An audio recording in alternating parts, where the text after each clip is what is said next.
Hello friend, welcome to my channel in computer language. तो आज का हमारा टॉपिक है नेस्टेड इफ एल्स क्या होता है। तो चलिए इसको देखेंगे।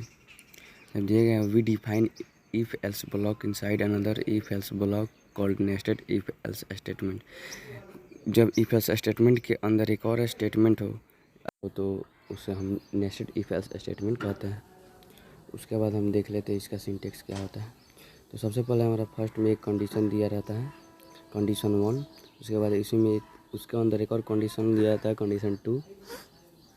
उसके बाद उसके अंदर कंडीशन 2 के अंदर हमारा स्टेटमेंट दिया रहता है, स्टेटमेंट 1 दिया रहता है। इसमें अगर ये हमारा जो कंडीशन 2 है ये अगर ट्रू होता है तो हमारा स्टेटमेंट 1 चलेगा, अन्यथा ये अल्स पार्ट में दिया गया है उसको एग्जीक्यूट करेगा। ओके। उसके बाद अब यहाँ पे जो कंडीशन हमारा दिया गया है 1 और 2 ऊपर, उसमें से अगर दोनों फॉल्स होता है तो हमारा अल्स पार्ट में आएगा। अल्स पार्ट में यहाँ पे कंडीशन 3 है, इसको अगर ये ट्रू होगा तो इसमें का स्टेटमेंट 3 चलेगा। अगर ये फॉल्स होता है तो अल्स पार्ट में आके स्टेटमेंट 4 चलेगा। उसके बाद ये हमारा हुआ सिंटेक्स। अब इसके बाद चलते हैं प्रोग्राम देख लेते हैं इसका। तो हम अपने आउटपुट स्क्रीन पे आ चुके हैं। तो सबसे पहले 2 हेडर फाइल हम लिख लेंगे, hatch include studio.h and hatch include kunayo.h।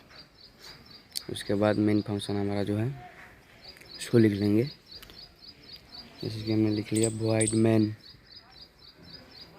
उसके बाद हम इंट में हमें a इक्वल टू लेते हैं 10 ले लेते हैं। उसके बाद b में ले लेते हैं हम 5।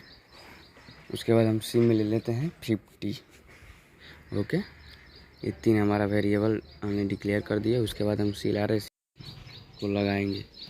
उसके बाद हम यहाँ पे कंडीशन को स्टार्ट करेंगे। सबसे पहले हम फर्स्ट कंडीशन लेंगे, इफ़ यदि ए हमारा बड़ा होता है बी से। उसके बाद फिर इसके अंदर में आएंगे, दूसरा कंडीशन लिखेंगे, इफ़ ए हमारा बड़ा होता है सी से। अगर ए बड़ा होता है सी से तो उसके बाद ये प्रिंटअप में हम मैसेज देंगे %d, ए। ओके। अगर ये ट्रू होता है, दूसरा कंडीशन जो दिया गया है ए ग्रेटर देन सी, और ये ट्रू होता है तो हमारा ए प्रिंट करेगा, अल्स अन्यथा अल्स पार्ट में आएगा, यहाँ पे चेक करेगा। उसके बाद प्रिंटफ में %d, सी। ये कंडीशन ट्रू होता है तो ए प्रिंट करेगा, अन्यथा सी प्रिंट करेगा।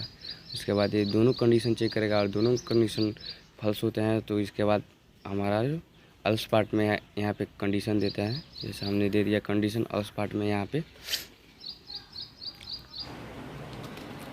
हमने इफ में दे दिया बी ग्रेटर देन सी। अगर वो दोनों कंडीशन फॉल्स होता है तो यहाँ पे थर्ड में आएगा, थर्ड में आकर देखेगा तो यहाँ पे अब इस कंडीशन के अकॉर्डिंग काम करेगा। अभी यह हमारा अगर ट्रू होता है तो प्रिंटर में मैसेज दिया हमने कि %d, बी, तो बी को प्रिंट करेगा। अगर ये फॉल्स हुआ तो अल्स पार्ट में आएगा, और अल्स पार्ट में आकर सी को प्रिंट करेगा। उसके बाद हम गेट सी फंक्शन को लगाएंगे।